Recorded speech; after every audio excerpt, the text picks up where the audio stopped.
السلام عليكم ورحمة الله وبركاته. ازيكم يا حبايبي؟ عاملين ايه؟ يا رب تكونوا بخير. وصفتنا اليوم هتكون وجبة غدا حلوة جدا. المكون الرئيسي فيها او دور البطل فيها هو اوراق الفراخ.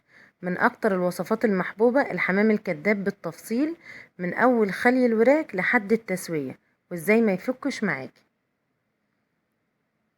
دي بقى لو نفسنا في الحمام الطاير احنا هنعمله بقى حمام كذاب. شوفوا بقى الوصفة دي هتعجبكم جدا جدا، وهقول لكم كل التفاصيل فيها. يلا حبايب قلبي نسمي ونصلي على الرسول وندخل على وصفتنا النهاردة.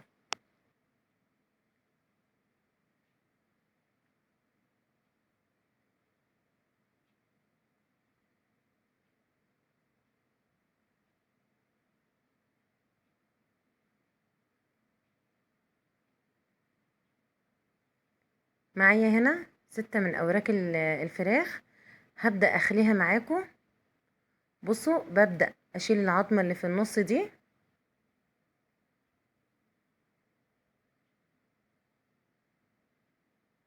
وابدأ بالراحة كده اشيل الجلدة بالراحة. اهم حاجة انا ما اقطعهاش، وابدأ اشيل العظمة برضو بتاعة الدبوس.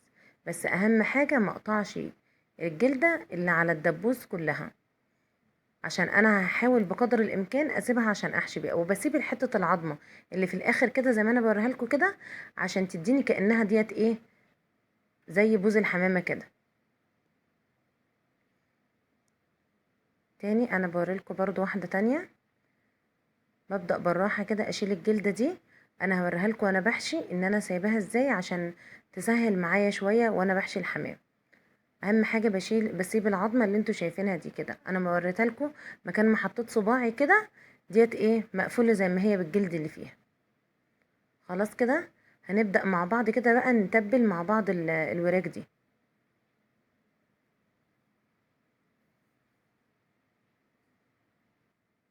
معايا هنا بابريكا وفلفل اسمر وملح ابيض وبهارات. انا هقلبهم مع بعض وهبدأ بقى ارش على الوراك دي عشان اتبلها معاكم.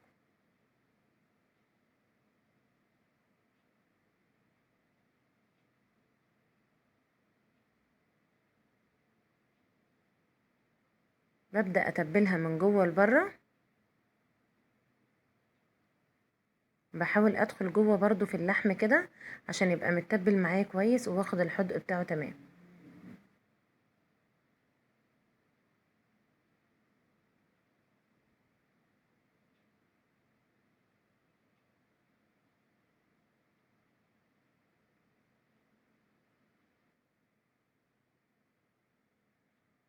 وبعد كده بترش عليها رشة زيت زيتون برضو وتقلبوها من جوه لبره. لو ما فيش زيت زيتون خليه زيت عادي عادي، ما فيش مشكلة. خلاص كده انا تبلتها. بركنها شوية وبعمل معاكم الرز. معايا هنا معلقة سمنة وشوية من الزيت، ونزلت عليهم ببصلة كبيرة. بقلب البصلة وبنزل معايا برضو بمعلقة من الثوم. بقلبهم مع بعض. وبجيب كيس بسلة، انا مفرزة البسلة دي عشان انا هعمل بقى معاكم رز بالبسلة. بنزل بقى بحتة من القرفة السيجار، وبنزل بالفلفل الاسمر وملح ابيض وشوية من الكركم، معلقة صغيرة كركم كده. بقلب البسلة وبسيبها شوية، يعني تاخد معايا ايه، تشويحتين كده او نص سوا.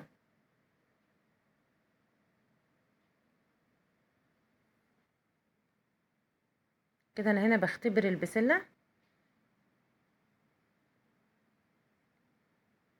يعني يا دوب احس ان هي استوت شوية بس كده. ببدأ بعد كده انزل بالرز معايا، وافضل احور في الرز عشان يبقى مفلفل معايا كده كويس. وفي الوقت ده انا حاطه الشوربه معايا بتغلي على النار، عشان اول ما الشوربه تنزل على الرز يتكتك في ثانيه ويتشرب الشوربه بسرعه، واوطي عليه. ما بياخدش 10 دقايق في التسويه. معايا هنا فلفل، انا بحط الفلفل في اخر مرحله عشان ما يطراش معايا. فلفل الوان اصفر واحمر واخضر.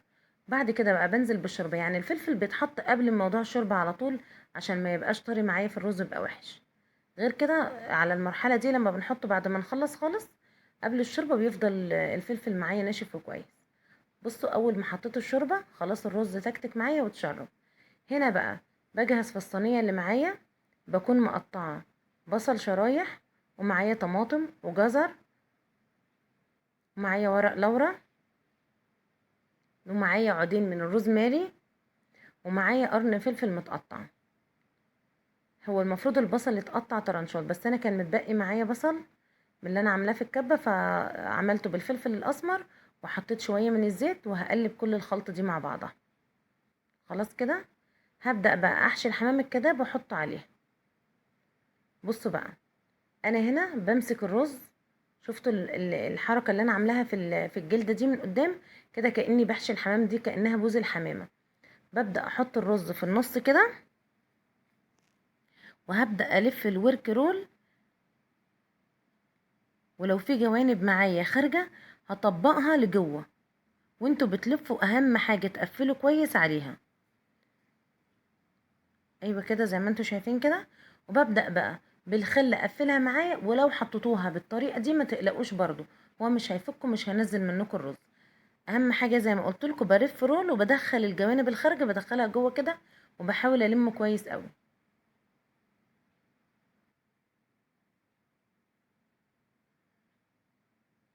تاني بدخل الرز معايا في الحته اللي جوه دي كده، وببدأ احط الرز في النص بالظبط كده، وببدأ المها كويس قوي واقفلها كويس.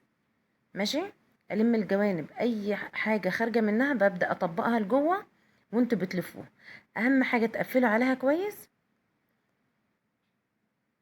وتقفلوها بالخله وكده خلاص تمام. واحد تاني معايا هفرد الورك المخلي واضيف عليه الرز من النص كده، واقفله كويس وابدا اقفله بالخل.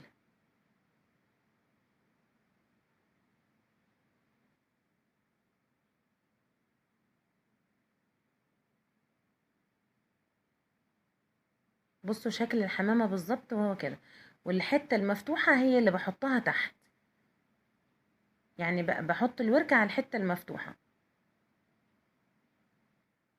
وما تخافوش مش هيفكوا منكم خالص. ممكن ما تعملوهوش بالخل برضو تحطوه كده، انا عشان طبعا انا اللي خاليه لنفسي الفراخ، لكن انتوا لو خليتوا الفرارج اللي يخليها لكم هتبقى افضل من كده بكتير، يعني لو جبتها مخليه هتبقى افضل. هاجي هنا بورق الزبده وبحط، طبعا احنا ما بنضيفش ميه ولا بنضيف اي حاجه على الخضار، بحط ورقه زبده وبعد كده بقفل بالورق الفويل، وبحطها في درجه حراره عاليه، بنزل الشبكه لتحت شويه كده، وبحطها في درجه حراره عاليه. هي بتنزل ميه زي ما انتوا شايفين. بصوا الوراك بتسوي الخضار اللي تحتيها وبيشرب من طعم الوراك، بيبقى تحفة. بعد كده هنا معايا معلقة كاتشب معلقة صلصة، بحط عليهم معلقة من الزبدة او السمنة، ورشة من الملح ورشة من الفلفل الاسمر، وببدأ بعد كده ادهن الوراك. ده بيبقى معايا خليط التغطية بتاعة الوراك. بص انا بسقسقها بالسمنة او بالدهون اللي نازلة من الوراك كده، برضو بحط عليها في الوش، بدهن بيها كده برضو زي ما انتوا شايفين. وبعد كده هحطها تحت الشواية معايا، ما بتاخدش 5 دقايق وبتطلع تحفة. بصوا ما شاء الله مستوية، وبرضو جوسي جدا ما شاء الله تحفة. وطبعا الرز اللي جوه الوراك ده بيبقى طعمه تحفة جدا. ومعايا هنا الرز بالبسلة اللي انا عاملاه. انا طبعا مش عارفة اقطع ولا عارفة امسكها عشان كانت سخنة جدا جدا، فمش عارفة اتحكم فيها كويس. انا بس عايزة اوريلكم ان هي مستوية ازاي، واوريلكم الرز مفلفل اللي جوه الوراك وبرضو طعمه تحفة.